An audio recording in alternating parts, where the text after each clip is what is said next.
Welcome to Empowered by AI, the podcast for women entrepreneurs ready to harness AI to take their businesses to the next level. I'm your host, Michelle Muncie Silva, founder of Innovative AI Studios. You may have left corporate life to start this entrepreneurial journey, but you don't have to go it alone. Here, you'll find a supportive community of like-minded women and an invaluable thought partner each week, as my guests and I share actionable insights you can use right away. So let's dive in together. All right, we have Miss Pamela Oberg in the house. Ladies, I am going to let her introduce herself to you. You are in for a treat today. Miss Oberg, please kick us off. Thank you so much. I am the founder of a small company called Sea Blue Strategies, where I help growing businesses and leaders align people, process, and purpose. And I use AI every day to make that work sharper, faster, and more human. And after 20 years leading teams in tech and education, I love that I can now help small and mid-sized businesses grow with clarity and resilience and coach leaders along the way. I noticed in your recent writing, you challenged this idea of urgency being leadership. You called it panic dressed up as productivity. I love that. I'm really curious. I want to unpack with you, like, what are the qualities that you believe define good leadership when it comes to leading right now, especially through all of this change?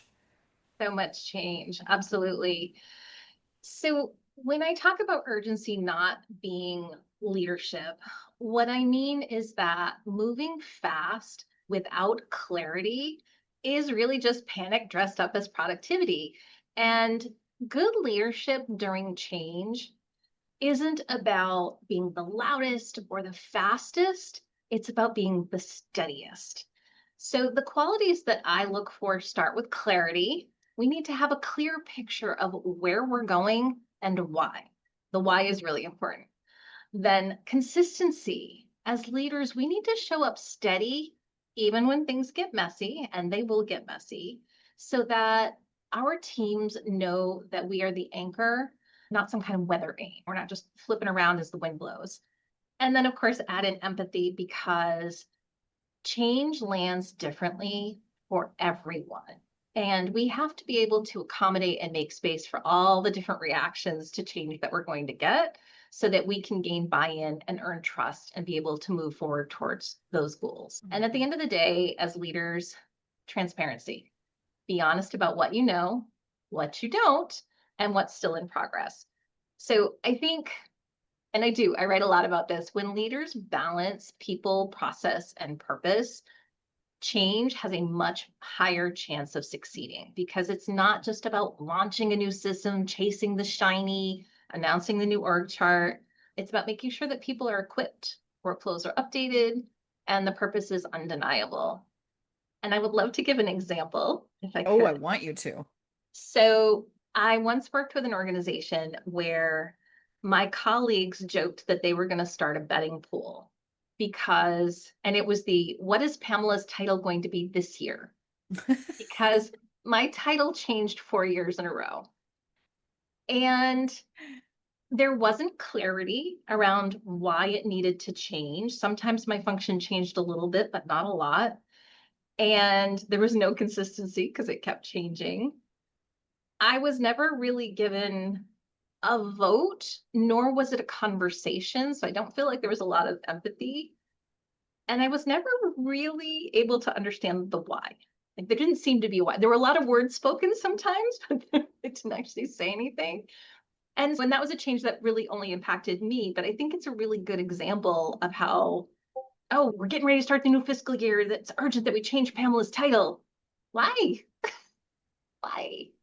So I think at its best, leadership during change, leadership that achieves productivity, it looks calm, it looks intentional, and it looks accountable. Yeah. I love that. And I think we've all worked in places where it's okay, that wasn't explained. What is the right? why behind that? I completely empathize with that. And I was also recognizing that a lot of those people that sometimes think in that panic mode or in that reactionary sense, they will hand in hand with that take pride in their exhaustion. Oh my gosh, yes. And that's I had a supervisor once that would proudly send you emails at 2 in the morning and be just so clear about, oh my gosh, I was up at 2 in the morning. I was doing this. And I think sometimes even I think it might be predominantly even more in women where Yes. there is just this badge of honor around exhaustion because we have it all and we are doing it all, but really what that translates that into is everything everywhere all at once. Yes. And Yes. so I'm really wondering how we as women can push back against that culture and move from that reactionary chaos and exhaustion into what you're referring to as steady. Yes. And you're so right. It really has. And I think of the number of conversations that I've had, even in recent years, and I'm embarrassed to admit this with, I had 8 meetings today. It's 4:30. I still got 3 hours of work to do. Oh my Lord. Hmm. And it's interesting that somewhere along the way, we started equating overwork with dedication. Hmm. And as leaders, we started wearing it like proof, like we care enough to sacrifice for the job. And I'm embarrassed to admit this too. I have used the phrase, I'm a good corporate soldier in the past to describe my willingness to do more than was perhaps reasonable, to not question the decisions that were being made. But exhaustion is not a strategy. And burned out leaders don't make good decisions. And that's before we even add in that you're modeling unhealthy behavior and you're creating a culture where the only way to show value is to run yourself to the ground. And I've seen so many books on burnout be published in the last 2 to 3 years, and they're excellent, but it makes me sad that there's such a Hmm. need. So, real dedication to me shows up in outcomes. Not in how many hours you've been awake, not many hours you've done at work, not how many 2 a.m. emails you've sent. Clear thinking, sustainable growth, empowered people. That's leadership, not the number of hours at your desk. And so the way that I push back, and of course, my theme, I focus on people, process, and purpose.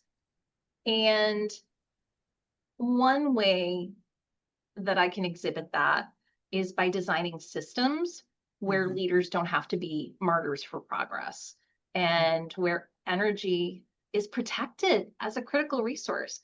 And I'll give you an example of a system that sort of addressed this.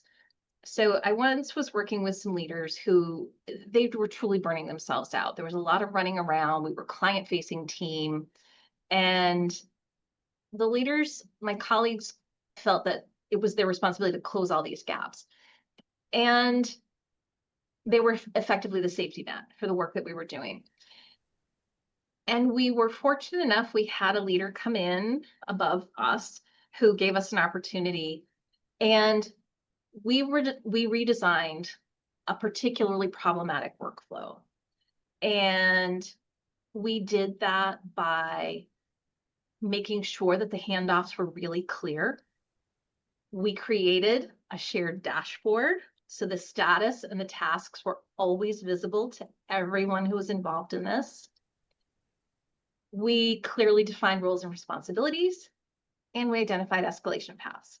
And it sounds really simple. People are like, oh, that's business 101. Oh, But it's it is not. not as common as we would like it to be.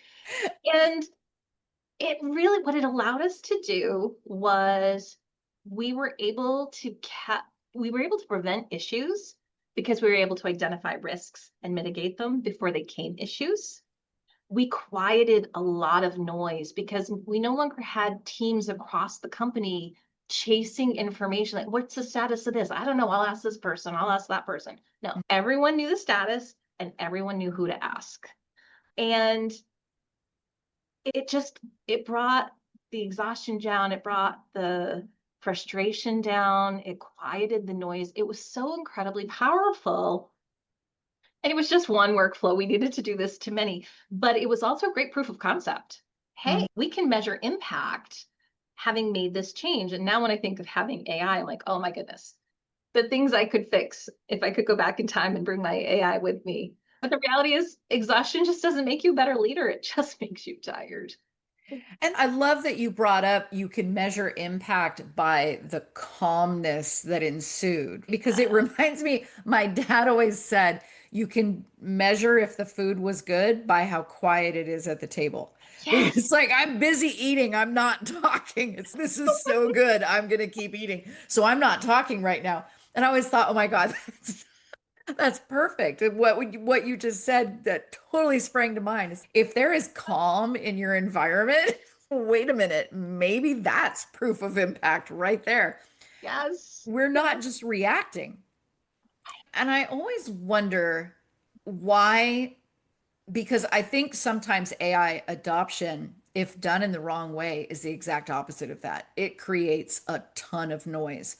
And I've seen this temptation before where leaders treat some change as if it needs to be this whole new thing. You might call that like a blank page exercise, right? Like we're starting from scratch, people. It's AI. We've got to adopt this and we're Right. adding it on. It's wait a minute. How does it complement? And so that's why I know I wanted to talk to you about why you think aligning AI with existing processes, existing strategies is so important. Oh, I love this because we do. We hear a lot right now on social media about people shouldn't worry about the old processes. They're just going to start fresh with this blank page, wipe everything clean, drop in that shiny new tool, and expect it to fix the business. And I would argue that AI without context just creates chaos. Systems won't connect, employees lose trust, leaders don't get that measurable impact that they're looking for. If your AI solution doesn't align with your business strategy, it's not going to create value. It's just going to create that chaos. So I truly believe in my heart of hearts that what works is aligning AI with your existing strategy and processes. And that means starting with your business goals and objectives. Are we trying to save time, reduce errors, improve customer service? What are we trying to do with this AI tool? And then integrate AI maybe into the workflows people already understand so that adoption 6, it's a great proof of concept. It can be a small pilot. You can say, okay, we have this process, but we think with AI, we could have a different process. That's fine, but you still have to understand the current process so that you don't repeat the same mistakes, so that you inform the new and improved version. So sometimes I see this conversation on social media where if you're not all on board with the blank page, you're stick in the mud, just trying to constantly refine what you already have. And I'm like, there's a middle ground. I think there's a middle ground that's really important.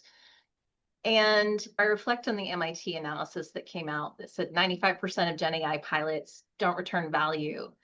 And they determined that was because the bottlenecks were strategy, workflow redesign, and change management. And if we don't take the time to understand those existing processes, are they documented? Are they followed? If they're not followed, why? Because putting AI on top of it is simply going to amplify what's already wrong. It's not magic. It does nothing by itself. We tell it what to do. We tell it what impact we want to have. And we can't tell it what to do if we don't understand what to do. And there are certainly opportunities to do new and exciting things, but I think you have to understand current state. You need to understand what is the gap between current state and where you want to be in the future, and then decide where AI is going to fit into that. Now, maybe it's refining existing process. Maybe it's refining existing process for now. Maybe it is completely reinventing a process, and that's awesome. But do it from a place where you're well informed of what's working and what's not. And I have this example. So I spent a long time doing enterprise software adoption.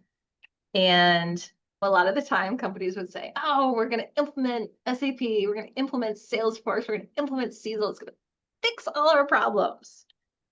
It's going to do nothing. It's going to do nothing. And I reflect on it when we were bringing in SAP and we were a global company, and the consultants put the department managers in a conference room for a week, and they had to talk through everything that they wanted to run through SAP. And the thing that struck me was they came out of the room, I think it was like Wednesday, and one of the people just looked stunned. I'm like, what just happened? And they're like, do you know that we keep 34 copies of every client purchase order? Different people in different systems across the organization, not always the same version, and none of them knew the other ones had it. Oh, I love it. This is fantastic efficiency. Right? And I'm like, had we not taken the time to flow out what is done today, we Mhm. would have missed an opportunity to address that, among many other things. So I think that's really important. Yeah, you need to know where you're at because one of the biggest tenets that I've had this conversation on the podcast, we actually built an entire season around this idea of what problem are you solving? Yes. So if you don't know what existing systems are doing, you don't see those redundancies like the Right. 34 copies of the same. You don't see the holes or you don't see the gaps. If you don't take the time to recognize that, then are you solving the right problem? So hence adoption would fail because you didn't know what your problems were to begin with. Exactly. Exactly. All right. So that to me, okay, so I see that within industry, within corporations, but a lot of women in our audience are leaving corporate and industry Yes. because they're tired of that reality. So tired. So tired and stepping into entrepreneurship and feeling overwhelmed by the responsibility of Oh, a yes. solid implementation of AI. So, what parallels do you see between leading large scale adoption in organizations and maybe, for example, guiding yourself through new tech as a business owner? Yes. And there really are many parallels. And as I'm on this journey myself as an entrepreneur, having worked in those big enterprise spaces, and I'm going to say the first reaction that I've seen in both places is overwhelm. There's so much hype, whether it was bringing in SAP or it's thinking about how to use AI myself, there's so much hype. There are too many options. No one is giving you a roadmap right now, and everything is constantly changing. So I think that overwhelm is very natural and normal. And then you throw in the shoulds. I should be using this one and I should be using that one. And I think sometimes we see paralysis come out of that. Okay, I can't do any of this. And again, I've seen that both in the large scale spaces and with fellow entrepreneurs. So one strategy I've always been a fan of, and I think it's fairly universal, is starting with small pilots. We were never going to spend $10 million to bring SAP and launch it in a day. That wouldn't have been a good idea. And as an entrepreneur, I'm really thoughtful about where I put my resources, time, finance, effort. And so picking a tool, thinking about what's something in my business that I feel is causing me a little bit pain. It's taking too much time. It's holding me back. Choosing a tool and then testing it. How can I improve this process? How can I improve this part of my business with AI? And then if that AI tool doesn't do it, I can try another one because my business is not at risk because I'm doing my own little pilot. I have a chance to experiment with it and find the right solution that's going to align with my strategic vision. And I think that plays into the other parallel. There's many, but the two that I want to mention is purpose. So enterprises have to tie AI to their overall strategy. The corporate boards expect to see that sort of thing. But a small business is no different. I don't have the luxury of bringing in a ton of tools that aren't going to align with my business strategy. That's not going to help me be successful. And really thinking about what's going to help make our lives easier today at that enterprise scale or at the smaller entrepreneur scale. And I would simplify it by saying, if I cannot answer the question, why am I using this?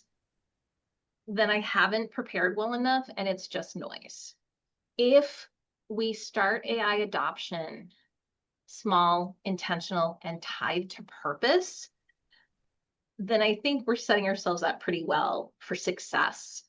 And success can mean a lot of different things, but I think we're really setting ourselves up for success. And the last thing I'll note from personal experience is you got to give yourself permission to learn in real time.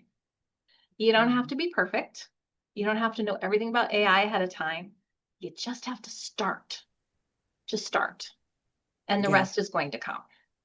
Yeah. And that is the hardest part, because wearing all the hats All the hats. yourself, doing all the things, it's okay. So remembering to set aside time for myself to learn or to talk with community. Community is so huge. This is so huge. Talk with community about what they're learning, what I'm learning. Oh my God, did you have that problem too? It's okay. Walk me through that. What did you do? It is such a gift that we can give ourselves. I think of it almost like self-care, right? The time to learn. I am all about getting a facial and a massage, but damn if it takes me forever to schedule that, because it just gets to push to the bottom, push to the bottom, push to the bottom. And I think time to learn is the same type of self-care. It's like, I can't keep pushing this away. Yeah. It's Yeah. so important. Critical. Oh my goodness. So I'm curious, how are you personally applying AI inside Sea Blue? For example, are there specific workflows, decisions that you're making where AI is freed up some time or maybe sparked a new possibility for you? Absolutely. I am using AI every single day, and not just as a tool, but as a thought partner, as a collaborator.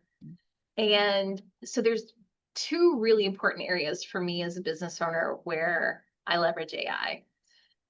And if I reflect back on my time in corporate, I could work on an RFP response or an analysis or develop a report. And there was a point at which you've looked at it so long you can't see it anymore. So you walk next door and visit your colleague and say, okay, I can't see this anymore. Can you review this for me? And so I learned to see and to build a relationship with AI. I use the word relationship lightly, to use it as a thought partner and a collaborator, because I've trained my AI on my business, my goals, my vision, my objectives. It knows the things that are most important to me, the people, process, and purpose. Like I've fed all of that into it. And I've given it permission to argue with me and to ask questions. And so now I can use AI to help me brainstorm, to Mhm. refine ideas, to pressure test ideas. And that is absolutely critical, to have that opportunity to have another perspective. And yes, it's AI, a new version will come out and I have to do some reteaching and retraining. But at this point, we've come far enough along that, yeah, it's just like having my favorite colleague in the office next door, which is amazing. From a more kind of tactical perspective, I really enjoy writing. My master's degree was focused on writing. I love writing.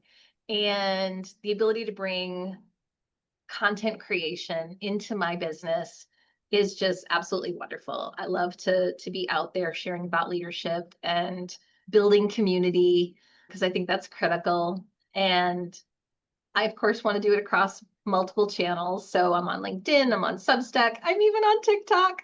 Ah, I am. I love it. I have to admit it. And what I very quickly realized was that I was spending so much time trying to manage my content process and the actual content, it was overwhelming. And I said, this is silly. I should ask ChatGPT what I should do about this. And I gave it my goals and objectives. I told it what I was doing now.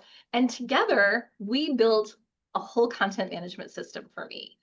And it's everything from I can write a piece of content and then put it into ChatGPT and say, I need you to review it for these 3 key things. I want to make sure there's good flow. Is this a theme that I need to talk about? Whatever.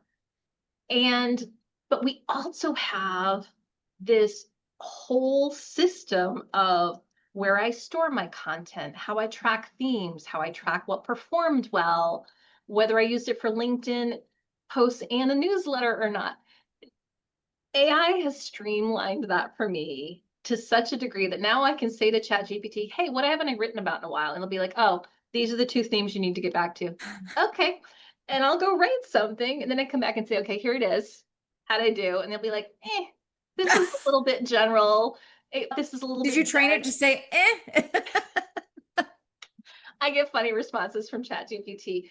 And so it's amazing to have that opportunity. Oh. And then I Yeah. will say from a client perspective, of course, we always have to be super cautious with clients. We need to get permission.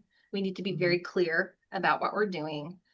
But there is also opportunity to focus the client teams on the work that only those client teams can do and let AI do the work that anyone could do. So for instance, if we have identified an opportunity within a client organization to improve processes, I might ask the client for permission to take the existing process documents, the training documents, the email template, anything related, and feed it into AI simply to ask it to give me the workflow. Now, can I pop into Visio and make my own flow? Yes. Do I want to? No. And then we much more quickly can sit down together, because that's critical, client, me, client team, and say, okay, let's walk through this. Is this really what you do? Is this really how you do it? Oh my gosh, are there any duplications? Are there steps not documented? That's the part that we need the humans doing. They need to bring their critical thinking and their judgment and their lived experience to the table. They don't need to do the Visio workflow. We can let AI do that. And we can even ask the AI to identify things that it thinks, oh, is this a duplicated step? And we can focus that conversation. And I love that because we focus the humans on the analysis, the critique, the redesign that their lived experience is so critical for. And so all of that to say, I think AI allows me to invest, me and my clients to invest more in the human-centered work, building relationships, coaching, designing strategies. And it's opened up new possibilities because I can bring my lived experience with learning how to use AI in my business to that. I understand the challenges and the overwhelm. And so that's become part of my offering. But yeah, it's super exciting. And have you had a big surprise moment for you where you're integrating AI into your own entrepreneurial journey and there was just like this win that you weren't expecting? So yes, I had the privilege of being tangential to some AI work almost a decade ago with my company. We were using AI in a very specific use case. It wasn't something that was going to be on everyone's desktop. We weren't all going to be using it. And so as I started learning about AI, that was in the back of my mind that, oh, it was rigid and I didn't understand all of the potential. I expected it to save me time on administrative tasks. I did not expect it to be such a great thought partner that I could bounce those ideas off of and refine drafts.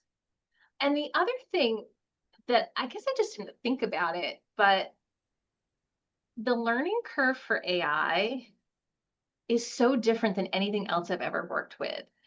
It's not technical. It's about judgment. Any previous tool I've worked with at this scale, it's required an IT team, it's required configuration, it's required intensive training. AI is very democratic.